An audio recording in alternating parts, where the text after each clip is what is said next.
Mirëmbrëma të nderuar shikues dhe mirë se vini në emisionin Politika Arena këtu në televizionin Shenja. Emisionin e sonte me kemi rezervuar për një intervistë me një ish deputet, ish zëvendës ministre të mbrojtjes, ish kandidat për kryetar të komunës së Strugës, zotin Arben Labënishti, i cili tashmë ka kaluar edhe zyrtarisht sot, pra zyrtarizoi kalimin në Lëvizjen Besa. Zot Labënishti, përshëndetje dhe mirë se vini në televizionin Shenja. Përshëndetje, faleminderit. Atëherë, pas një vit e gjysmë pushim nga politika, pas dorëheqjes nga posti i zëvendës ministrit dhe gjitha postet partijake, sot zyrtarizuat kalimin ose bashkëngjitje në Lëvizjen Besa. Çka ju shtyri që të ndërprisni këtë pushim, nëse mund të themi, dhe pse pikrisht Lëvizja Besa? Kështu është, në fakt po bëhet një vit e gjysmë nga dorëheqja ime, nga posti i zëvendës ministrit të mbrojtjes, dhe pas një viti e gjysmë po shohim që përsëri shqiptarët vazhdojnë të ngelen në përkëmbur, vazhdojnë të jenë keq trajtuar, vazhdon të funksionojë një sistem qeverisës politik i cili është antishqiptar dhe antidemokratik. Fatkeqësisht akoma shqiptarët kanë një liri të sunguar, dimensioni drejtësi nga institucionet e shtetit në raport me shqiptarët nuk njihet dhe logjikisht nuk mund të flitet as për një lloj barazie, po them, mes shqiptarëve dhe maqedonëve. Është një gjë për momentin kështu si shohim situatën politike të qeverisë që shumë e largët. Dhe duke ndodhur shqiptarët në këtë gjendje politike, ndoshta për mua do të ishte shumë e lehtë për të ndenjur në shtëpi dhe për të parë, po them, si spektator nga jashtë procesin politik se si zhvillohet, mbas edhe të shkruaj ndonjë shkrim për mediumet, por që unë gjykoj që nuk na lejohet në situata të tilla të ngelim vetëm në këtë pjesë që thash të indiferencës në një farë mënyre, kërkohet për ndryshuar situatën një aktivitet politik duke qenë pjesëmarrës në një subjekt politik, dhe nga gjitha analizat të cilat unë kam bërë dhe duke ndjekur mënyrën se si është zhvilluar skena politike shqiptare dhe pozitës dhe opozitës, gjykova që personat, grupacioni i cili drejtonon Lëvizjen Besa, janë djem të moralshëm, din të arsyetojnë, ndërkohë që ata kanë krijuar një platformë politike të tyre, e cila mendoj që është më e arritur nga platformat e politikave e partive politike të tjera, pra ridefinimi, i cili kërkon ridefinimin e këtij shteti, kur shqiptarët thash kanë ngelur shumë pas me atë që duhej të bëhet me implementimin e marrëveshjes së Ohrit, e cila kishte një afat kohor për të implementuar, por fatkeqësisht tani më të gjithë e dim se cili është niveli i implementimit, cili është niveli i implementimit kësaj marrëveshje, e cila ka lënë shumë për dëshiruar pas 15 vitesh, po them, fermosje të saj, dhe gjykova që alternativa politike të cilën afronën elektoratit, afronën shqiptarët dhe Lëvizja Besa, me platformën e ridefinimit dhe me strukturat drejtuese të saj të kryesisë, ishin ata që unë kisha pikpjekje, kishim gjërat përbashkëta dhe besoj që bashkërisht bëhemi një grup i konsoliduar në drejtim të partisë për të bërë ndryshimin, për të zhbërë këtë sistem politik, këtë sistem qeverisës, i cili realisht ka lënë shqiptarët, po them, shumë pas dhe ka arritur për të krijuar një lloj çoroditje në skenën politike shqiptare, për t'i lodhur në një farë mënyre dhe popullatën shqiptare, që ajo të mos jetë në gjendje për të marrë veten dhe për të ecur drejt rrugës të dinjitetit të saj. Angazhimin e fundit politik në poste partijake, por edhe në poste politike të pushtetit qendror dhe ligjvënës e kishit në BDI, një parti e qendrës së majt, e cila të paktën ashtu deklarohet, një parti për më tepër me udhëheqës me të kaluar marksiste, cilën nuk e fshehin, por madje edhe krenohen me të. Prej aty angazhimi i radhës është në Lëvizjen Besa, një parti që me politikat e saj lë përshtypje të një partie të qendrës së djathtë. Ku është këtu ndoshta pika e përbashkët mes këtyre dy partive, cilat do të jenë sigurisht në karrierën tuaj? Jo, unë mendoj që Bashkimi Demokratik për Integrim nuk mund të them që është një parti politike qendrës të majtë, edhe pse ata në drejtim mund të jetë e tillë. Unë besoj që aty ka shumë njerëz të cilët nuk i përkasin të majtës, është një konglomerat, edhe ajo ka ardhur, po them, pas luftës 2001-shit si një lloj lëvizje që nuk pati filtra në mënyrën, po them, të përcaktimit të qartë të spektrit politik të saj. Aty ka njerëz shumë të mirë të cilët kanë bindje politike djathta apo të qendrës së djathtë. Dhe unë jam një nga ata, po them, nuk jam një person që kam bindje politike të majta. Dje isha atje që me atë koncept politik për të bërë ndryshimin, për fatkeqësisht, me fjalë, tani më jemi bindur të gjithë, jo vetëm unë që isha ata, po besoj që edhe shqiptarët kudo që janë, në veçanti me publikimin e përgjimeve janë zbardhur shumë gjëra të cilat tregojnë, dëshmojnë për të vërtetën e kësaj partie politike.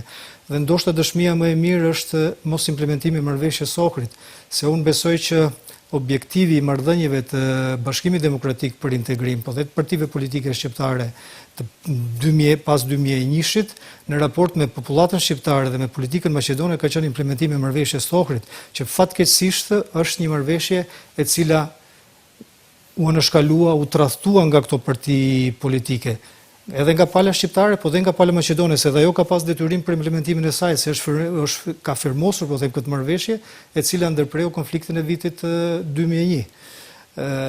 Por logjikisht, në këtë gjithë katraur, po them, politikës së saj periudhe dhe mos implementimin e marrëveshjes Ohrid, ajo që duhet goditet e parë është Bashkimi Demokratik për Integrim, dhe PD-SH-ja për aq kohë sa ka qenë në qeverisje nga 2006 deri në 2008, sepse këta ishin partitë politike të cilët duheshte t'ia kërkojnë dhe duheshte ta detyrojnë në farë mënyrë palët maqedone për implementimin, po them, për të kësaj marrëveshje. Gjë e cila nuk ndodhi. Ndërkohë që Besa është një parti politike e djathtë, mund të ketë në momente të caktuara në programin e saj, veçanti në pjesën sociale, e cila mund ta lidhi, po them, me qendrën e majtë, e cila nuk është absolutisht asnjë gjë, po është, po them, një përzierje me një logjik dhe arsye për të qenë sa më afër elektoratit, popullatës, shoqërisë tonë. Po afrohen zgjedhjet e parakohshme parlamentare, nëse mbahen më 11 dhjetor, sigurisht se pas zyrtarizimit të kalimit tuaj në lëvizjen Besa, opinioni pret që ju ta udhëheqni ndoshta listën për njësinë zgjedhore numër 5, flas për listën e kandidatëve për deputet. A keni biseduar për këtë çështje? A do të jeni në krye të listës së lëvizjes Besa për njësinë numër 5? Realisht për mua nuk ka qenë shumë e rëndësishme për të biseduar, po them, për këto problematika, të cilat kanë pjesën e rëndësisë tyre, nuk diskutohet. Unë jam futur televizja Besa për politika fatgjate, nuk jam futur sot për sot, me fjalë, dhe gjithë përpjekjet e mia deri tani në raport me bisedat që kam bërë me lëvizjen Besa, është kjo që unë po bëjmë pjesë e vendimarrjes kësaj partie, kjo është pjesa kryesore që unë gjykoj dhe më arsyeshme, pastaj për problemet e tjera ka vend për të diskutuar dhe për të parë, me fjalë, për të bërë ashtu si është më mirë. Në çfarë forme pjesë e vendimarrjes do të keni post edhe në kryesinë e partisë? Për momentin jam antar i kryesisë, me fjalë të ngushtë, po them, qendrore të partisë.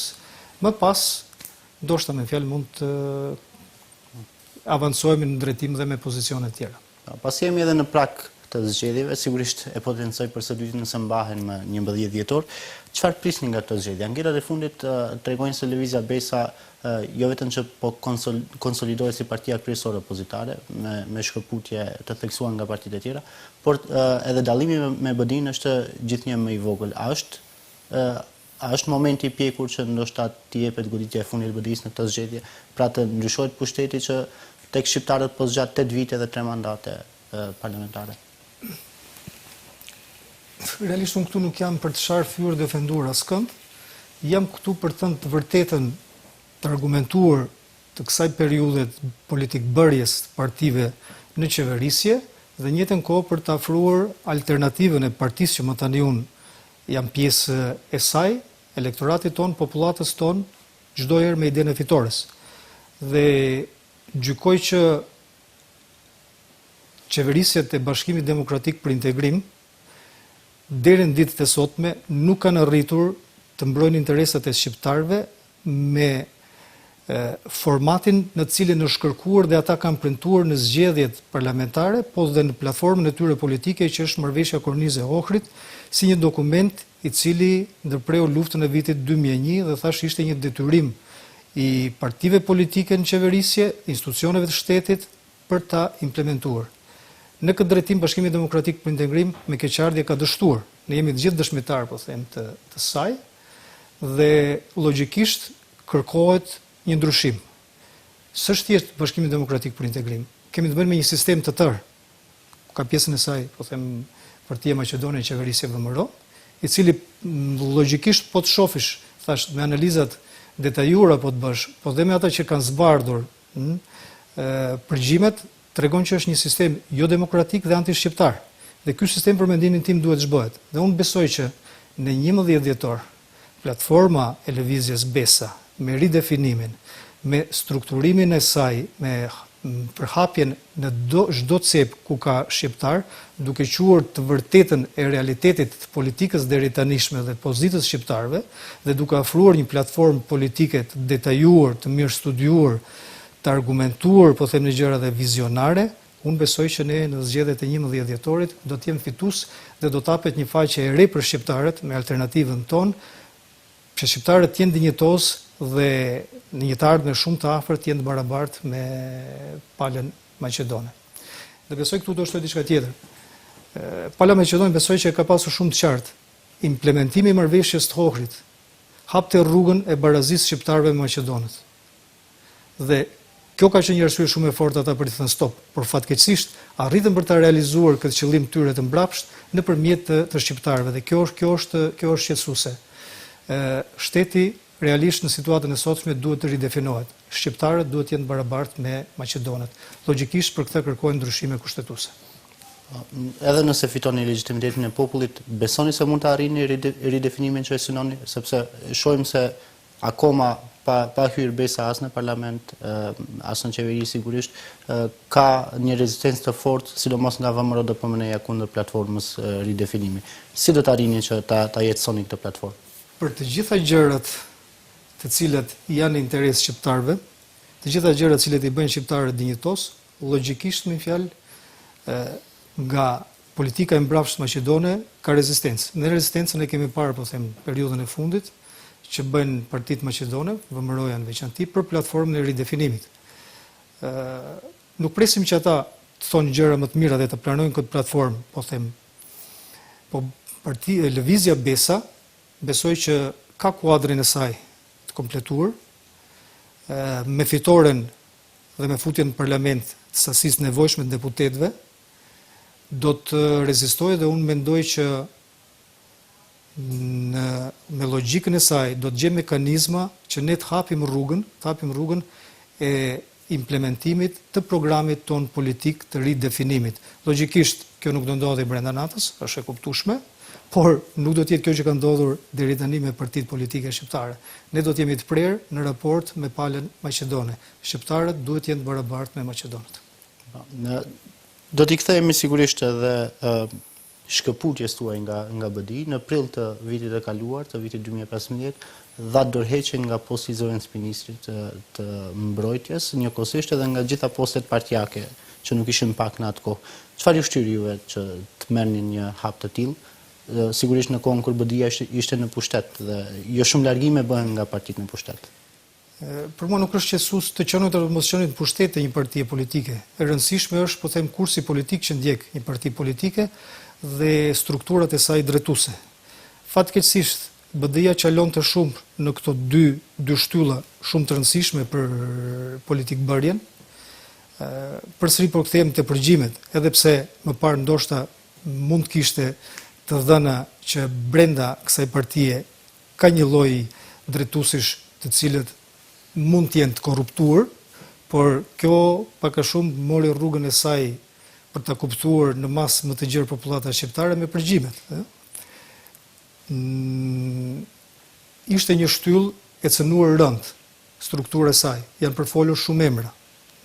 Unë përpiqesha që brenda strukturave të Bashkimit Demokratik për Integrim të ketë reforma, të ketë prurje të reja, të cilët do të marrin barrën e implementimit të interesave të shqiptarëve, të një platforme politike, po them, të Bashkimi Demokratik për Integrim, por që fatkeqësisht jo që nuk u bë vetëm një ndryshim i strukturave drejtuese të saj, ngelen strukturat e vjetra, nuk ndryshoi as kursi politik i saj. Dhe logjikisht nëse nuk do të ketë ndryshime në strukturën drejtuese të partisë, është shumë e vështirë për të patur ndryshime në kursin politik të partisë.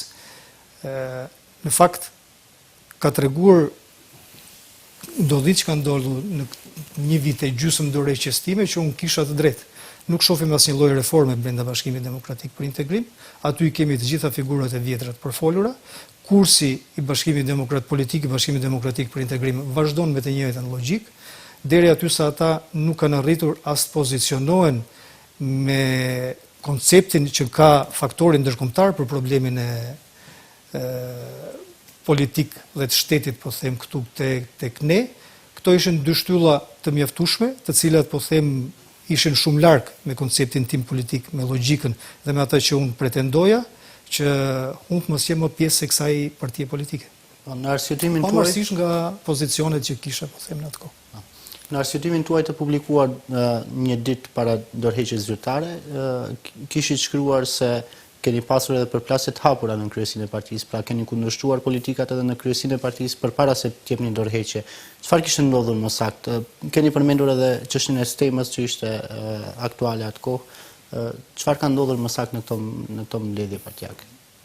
Në fakt, stema, kështu dhe si është thënë, nuk sitte për mendimin tim, po dhe me analizën që bëheshin, dhe nga specialistët përkatës, nuk ishte absolutisht asnjë gjë të përbashkët me shqiptarëve. Dhe për mua ajo ishte diçka e huaj. Dhe logjikisht që nuk mund të pajtohesha me një simbol të shtetit,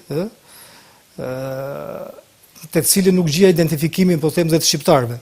Pa është kjo thyerja vetme që ka ndodhur? Jo, absolutisht. Kjo ishte një nga ata në atë mozaikun e madh, po them, të problematikës që mund të kishte partia.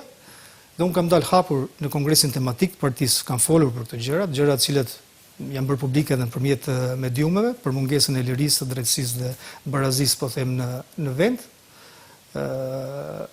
që besoj ishin gjërat shumë esenciale të problematikës që kishte partia, dhe pos kësaj, ka qenë shqetësuese për mua proceset e eurointegrimeve. Ne mund të flisim për proceset e eurointegrime me gojen plot, po fatkeqësisht në kuptimin praktik nuk po bëj absolutisht asnjë gjë. Unë besoj që partitë shqiptare duhet të jenë ata të cilët do kenë pjesën e tyre të ndikimit dhe të pala maqedone, qeverisja apo jashtë qeverisjes, të jenë pjesëmarrëse në diskutimet dhe në vendosjen, po them, të gjitha hapave të procesit të eurointegrimit, duke llogaritur dhe problematikën, po them, të esenciale mbase të kësaj problematike që është emri me fqinjen tonë, po them, Greqinë.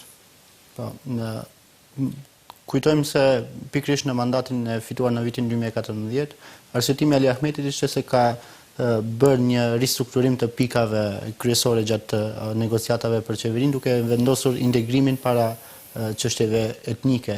Shohim se nuk ndodhi deri tani as integrimi, por as çështjet etnike nuk u zgjodhen.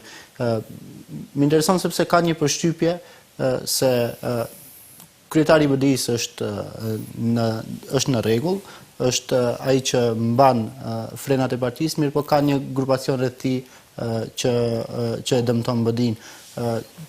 Në ato mbledhje partijake ku keni kundërshtuar politikat e BDI-s, ka qenë përplasje me kryetarin apo me strukturat përreth tij? Unë përplasjen kam pas me të gjithë ata të cilët kanë pasur një mendim ndryshe, po them, me logjikën e kursit politik, ndryshimeve në strukturën e partisë dhe me eurointegrimet. Kështu që me të gjitha ato persona kam qenë, po them, përplasje të hapura, për aq se kam qenë unë pjesë, po them, e strukturave drejtuese, se nuk jam periudhë gjatë pjesë e tyre. Kështu që është një çik, po them, pak më e zgjeruar, nuk mund të drejtoj gishtin vetëm një individi. Problematikat brenda, besoj, partisë nuk kanë bën thjesht me individ, janë shumë të gjëra. Këtu do të bëjmë një shkëputje të shkurtër reklamash, më pas do të flasim edhe për çështje tjera që i kishit përmendur sigurisht në atë arsyetim për dorëheqjet që i bët në prill të vitit të kaluar. Ndjekim një shkëputje të shkurtër marketingu, pas pak rikthehemi në studio me intervistën.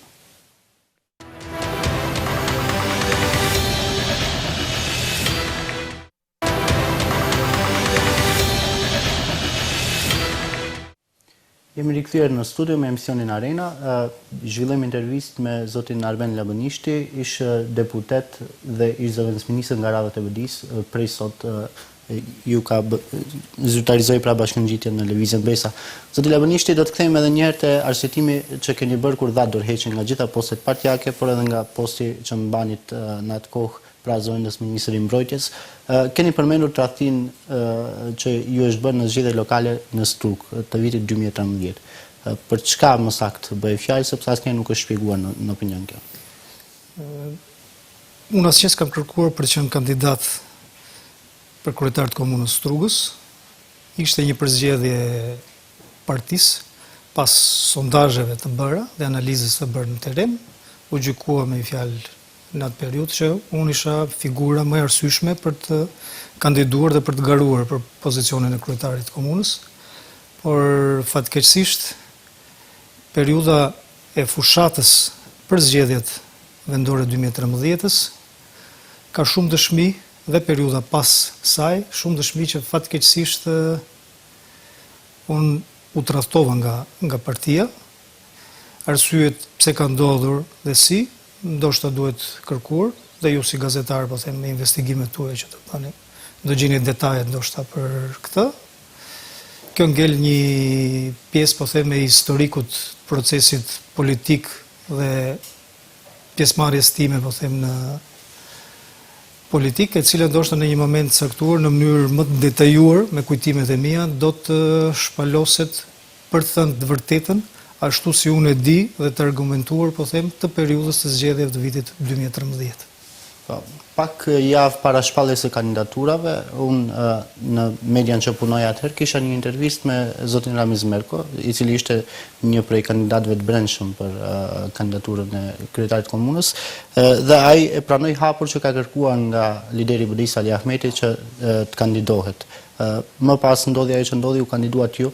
A mund të jenë egot personale të degës së Strukës dhe strukturës së BD-s në Struk, apo mendoni se është bërë me ndonjë qëllim më të madh, me dieni edhe të kryesisë së partisë? Nuk besoj që ka të bëjë vetëm me egot personale, besoj që janë gjërat pak më të thella nga ajo që mund të duket në pamje të parë. Unë besoj që nëse jo të tjerët, struganët e dinë të vërtetën po them të atyre zgjedhjeve.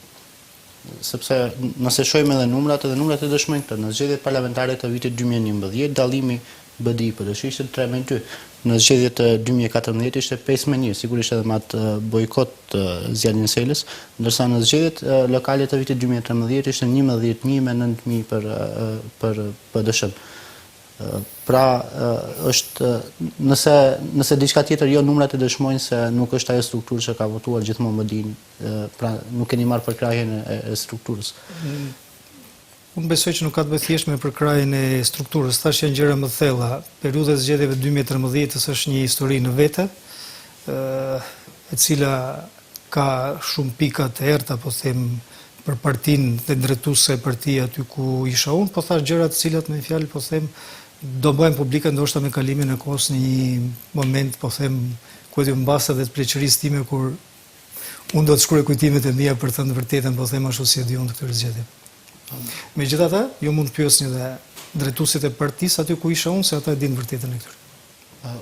Sigurisht mes rrethit parë dhe rrethit dytë ju dhat përkrahje të plot për kandidatin e vetëm shqiptar të mbetur në garë Zjarrin Sela, por edhe vetë kryetari i partisë Ali Ahmeti u angazhua me fushat në Struk për kandidatin e PRSH-s në atë kohë, që në fund edhe fitoi atë garë etnike që u zhvillua për Strukën. Unë për vete nuk vuaj, po them, nga komplekset e kësaj natyre këtyre shqetësimeve, pavarësisht lojës që më ishte bërë, po them, nga partia ime dhe konkurrentët politik që ishën në garë në atë periudhë me mua, nuk e kisha problem për të qenë bashkë me ata për të fituar, po them, komunën e Strugës një shqiptar dhe jo të tjerët. Kjo ishte një arsye të cilën unë futa ansirtar të gjitha ato gjëja, po them, që dije për atë periudhë dhe isha bashkë, po them, me kandidatin e PDSH-s të asaj kohe për të fituar Strugën.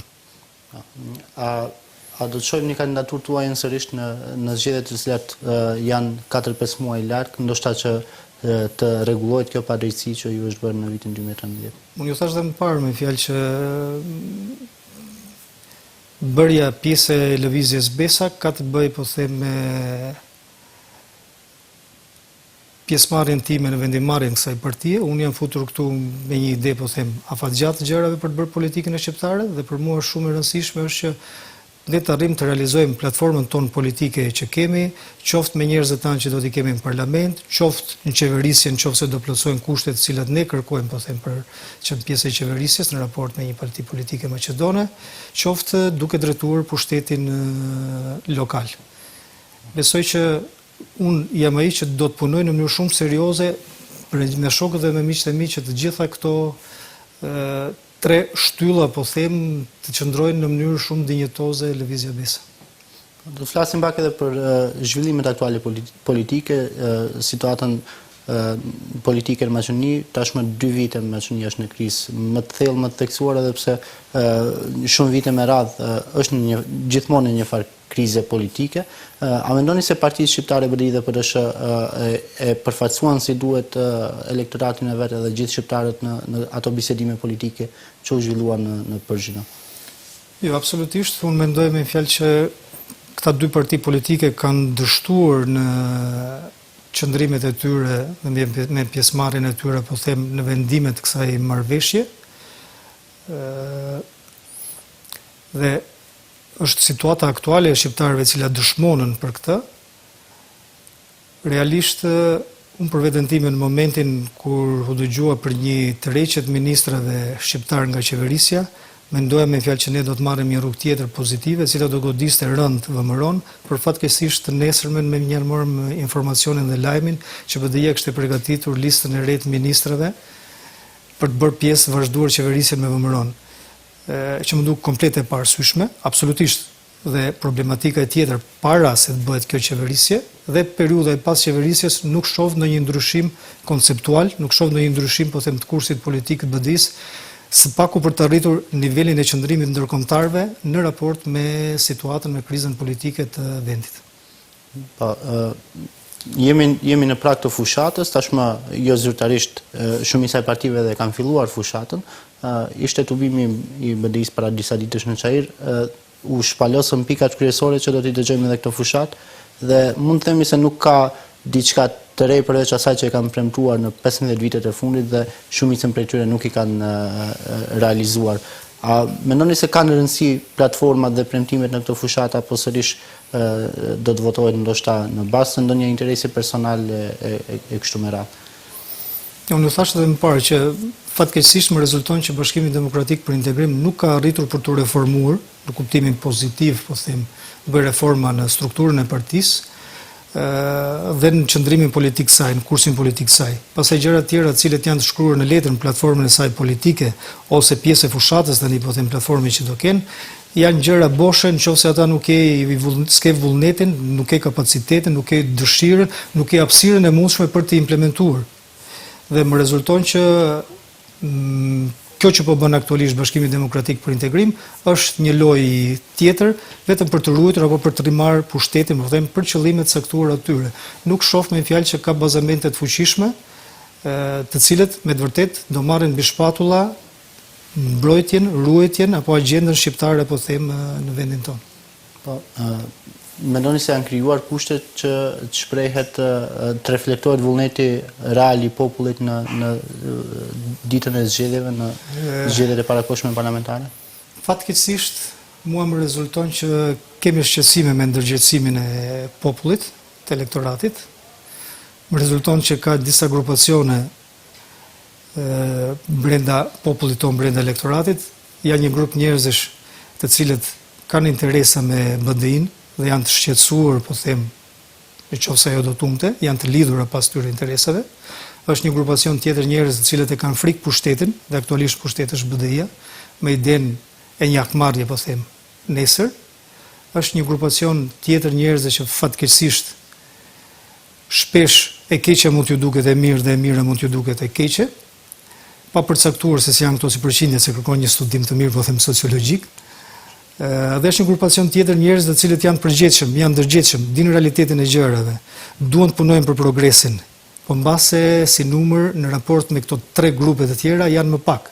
Dhe ngelen që partitë politike shqiptare serioze, universitetet tona, mediumet, institucionet e tjera, po them, të mirën me sensibilizimin e kësaj popullate për të vërtetën dhe për të flakur këto lloj vese të cilat me të vërtetë janë të dëmshme. Ne duhet në çdo moment të mendojmë që interesi kolektiv, interesi i përgjithshëm i popullit, nga ky interes rrin dhe interesi i individit. Nëse do mirë thjesht me interesin e individit dhe do limi interesin e përgjithshëm, besoj që do vazhdojmë me këtë në përkëmbje të cilën po them e kemi një periudhë goxha të gjatë brenda popullit ton në raport po them me politikën e qeverisjes. Zot Labënishni, ju falenderoj shumë që ishit mysafir në emisionin Arena në televizionin Shenja. Shpresoj që do të jemi sërish në kuadër të këtij emisioni ose të ndonjë emisioni tjetër në televizionin. Faleminderit edhe një herë për ftesën, punë të mbar. Faleminderit shumë. Shikues të nderuar, ishte ky edhe një tjetër emision debativ Arena. Do të vazhdojmë edhe këtë javë pra me terminin e njëjtë të martën, të mërkurën dhe të njëjtën në ora 22:35 nga natën e mirë. Qëndroni me televizionin Shenja.